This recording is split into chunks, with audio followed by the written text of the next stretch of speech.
आषाढ़ मास महात्म्य कथा अध्याय 8 में यह बताया गया है कि कुछ ऋतुएं शरीर को भिगोती हैं, पर कुछ मास आत्मा को। आषाढ़ का ये मास सिर्फ जल नहीं लाता बल्कि छूता है उन घावों को जो कभी कहे ही नहीं गए। यह कथा एक छोटे से गांव की है जिसका नाम अब इतिहास में कहीं खो गया है, पर उस गांव में एक स्त्री रहती थी। नाम था मालिनी। मालिनी एक ऐसी कन्या थी जो ना कभी हंसी ना कभी किसी से कुछ मांगा।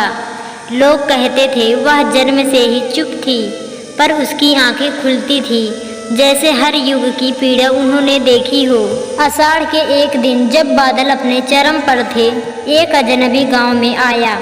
उसके कपड़े भीगे हुए थे, चेहरा धूल से ढका हुआ और हाथ में एक छोटा सा मृदंग था।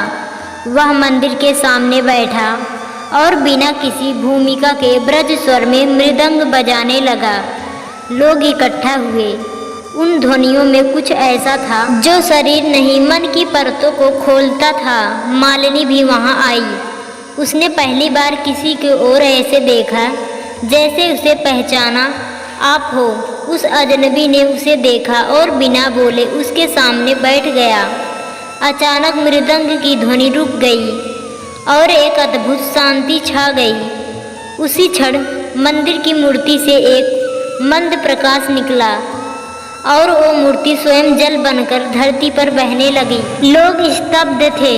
अजनबी ने तब मालिनी से कहा, मैं इंद्रलोक का दूत हूँ।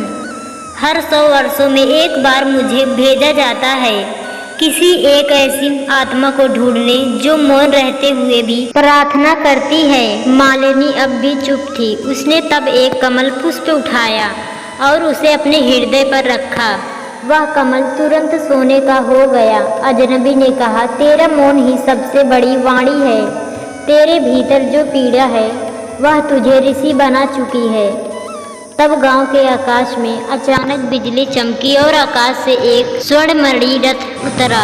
रथ में कोई नहीं था, पर उसका द्वार खुला था। मालिनी ने गांव की ओर देखा, फिर मुस्कुराई और पहली बार उसकी आंखों से आंसू निकले। वह आंसू धरती पर गिरे तो वहां एक नई जलधारा फूट पड़ी। गांव में पहली बार एक झरना बहा। लोगों ने देखा मालिनी रथ में बैठी धीरे धीरे आकाश की ओर उड़ गई। उसके साथ वो अजनबी भी उड़ गया।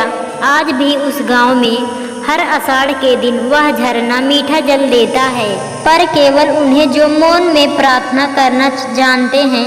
इस कथा से हम लोगों को यह सीख मिलती है कि हर आत्मा को सुनने के लिए शब्दों की नहीं श्रद्धा की जरूरत होती है।